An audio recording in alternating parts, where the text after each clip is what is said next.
Yo, what is going on YouTube? I am Germ here. Today we're talking about some big news. This is news revolving around one of the failed super teams of 2022. Now, obviously that doesn't narrow it down all that much because there were a couple of them. But today we're mostly going to be talking about Team Vitality because they had some big news coming out. Obviously there's been a ton of rumors and speculation and ideas and roster theory crafting about what they're going to do going into 2023, what they're going to do to one, hopefully make the playoffs, but then two, potentially try and make a run at Worlds or try to make a run at like an LEC title or something like that, which was obviously their goal this year, but they were just as far away from that as ever, despite having all these new players coming in, all this money being spent. But the news we got today was this coming out from Labrov.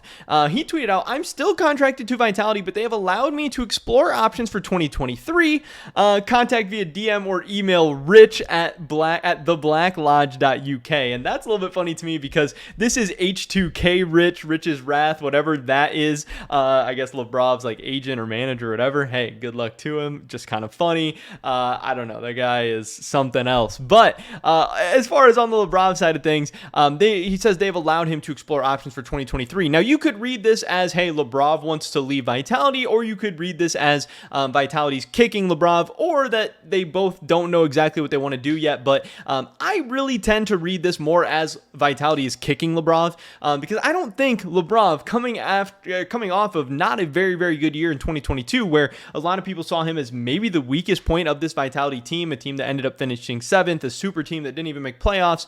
I don't think the market for Labrov is going to be super strong. So I think if Vitality wanted to have him back, I don't think Labrov would be like, oh no, I need to go shop myself around for 2023. I think if Vitality would have Labrov back, he would be like, holy crap, okay, yes, thank you for giving me another opportunity. So the fact that Labrov is exploring his options for 2023, to me, that really does signify that Vitality is most likely looking to go in another direction, and they're giving him the heads up of like, hey, you're probably not going to be our support next year. Yes, you are still under contract with us, but if you want to start looking around for next year and you're able to facilitate us making some kind of move, hey, go for it. That's at least how I read it. Now, it could be way off. I don't know. Labrov also found himself in a little bit of a, drama, controversy, whatever you want to call it recently. Alan the Teemo, this is a Teemo one trick out in EU West. He tweeted out, Labrov, the kind of guy to not make playoffs, go 0-8, and then tell me I'm wasting his time. What is he in a hurry for? He has 5 months paid vacation, which was absolutely hilarious. Hey, a total banger from Alan. And then he posted this screenshot of this game. Alan 234 on Teemo. He went 6-9-5. He did 18k damage. Second most damage in the game, where obviously they ended up losing. I'm assuming this is Labrov on Lux, who is 0-10-6. Apparently, Labrov is maybe flaming a little bit, maybe running it down, maybe trying to FF. I don't know. He says, in this thread, a pro player heavily misplays, goes 0-10, permacalls for FF, and threatens to permanent Teemo, plus start taking CS and camps once we don't FF yet. I'm the one who should be conceding because I did the grave mistake of trying to win the game. Which is just really, really funny because, I don't know, it just seems like there's so many EU pros who keep finding themselves in these situations where they just keep like trolling or running it down or being toxic in solo queue. And it's like, it's so not good for your brand. It's so not good for you personally. You can get fined. You can get in trouble. It just makes you look really silly and dumb. And you're a professional player. Solo queue doesn't really mean anything. You should just be playing to like get better and improve and stuff, not caring about every single game, like whether you're winning or losing this much. I don't know. I don't understand the mental of like a lot of these EU pros. Obviously, it happens a little bit in NA as well, but definitely not as much in NA. It just doesn't really make sense, especially when you have so much to potentially lose. But anyway, getting back to the point, I just thought that was really funny how he said, hey, you're on 5 months unpaid vacation. Like, what are you in a hurry for or whatever? Super, super funny. But again, getting back to Labrov, one thing from this past season I think is kind of interesting that I don't hear many people talking about. I don't think it's a great look for Labrov that his last AD carry comp has now gone on and been very, very successful without him and been very, very successful with Rogue.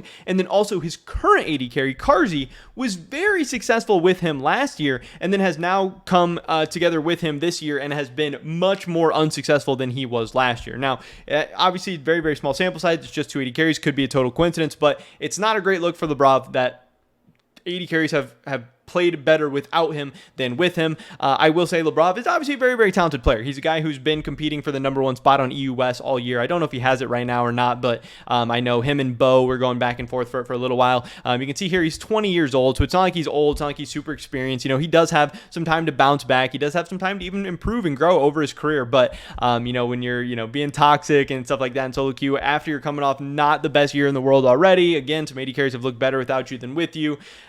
You just had a failed super team. I don't know. It's going to be a little bit rough. But like I said, I do think Labrov still is a very, very talented player who probably should end up on an LEC team for next year.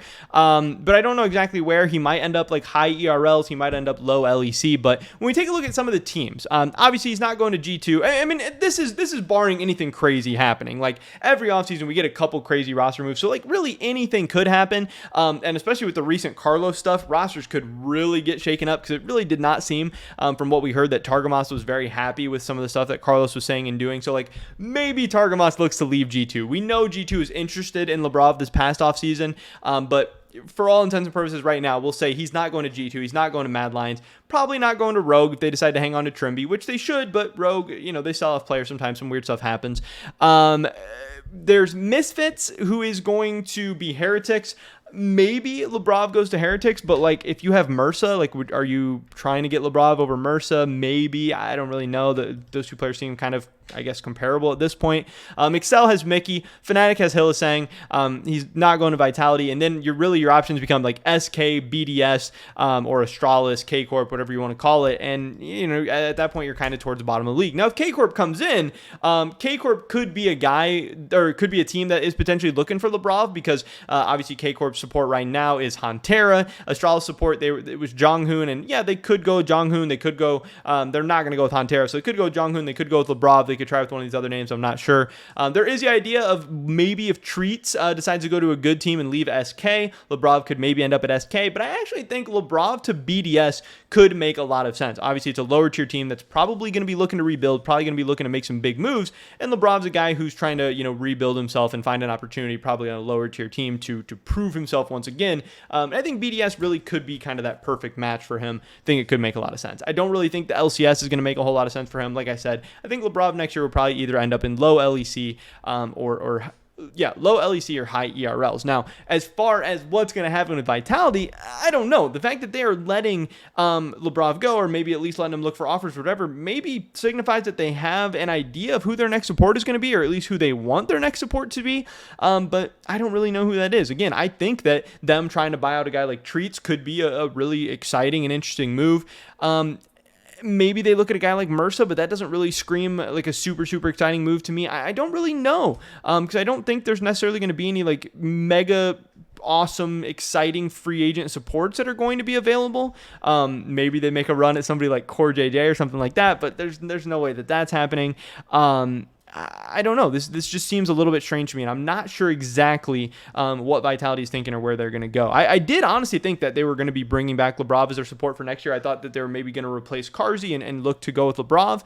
But all of a sudden, I don't know. And I think it becomes very, very interesting. And I definitely want to hear your guys' thoughts and opinions of who you think could be the Team Vitality support next season if they do actually end up going away from Labrov. I don't know. At this point, I really don't even have like a good guess outside of maybe going for Treats or, maybe trying to make a run at like at Targamas or something like that if G2 does decide or if he wants to leave G2 or whatever. I don't know. Kind of a weird time. Support is kind of a weirdly... There are some good supports in the LEC, but I also feel like it's not a super deep position either. And I don't know if there's like any super crazy supports that are coming up from the ERLs. I also do think that going to Team Heretics could actually be kind of interesting for Labrov as well. Pairing Labrov up with Jack Spectra, I think could be a fun up and coming bot lane maybe. But again, there's definitely some real questions about how well Labrov played last year. How much was his fault? How much was the team's fault? I don't know. To me, it's kind of hard to blame him too much when he's like the young guy and the inexperienced guy in a super team or whatever. I feel like the other guys should probably play better. Also, there's the angle of Team Vitality maybe looking to get a Chinese support to pair up with Bo. But I don't really know what all Chinese supports would be interested in coming over or who all is even going to be available and if that's even a way that Vitality wants to go or if they'd rather go with an EU team and just have Bo learn English and go from there. I don't know. But still, no matter what, some big news coming out of the LEC today. pretty much it for this one. Definitely drop a like if you guys did enjoy it. I would appreciate that so much. Leave a comment down below. Let me know what you think Labrov is going to do for 2023 or what you think Team Vitality is going to do. I'd love to hear your guys' thoughts and opinions. Subscribe, stay up to date on all my latest content. Hope to catch you guys in the next one. But until then, peace.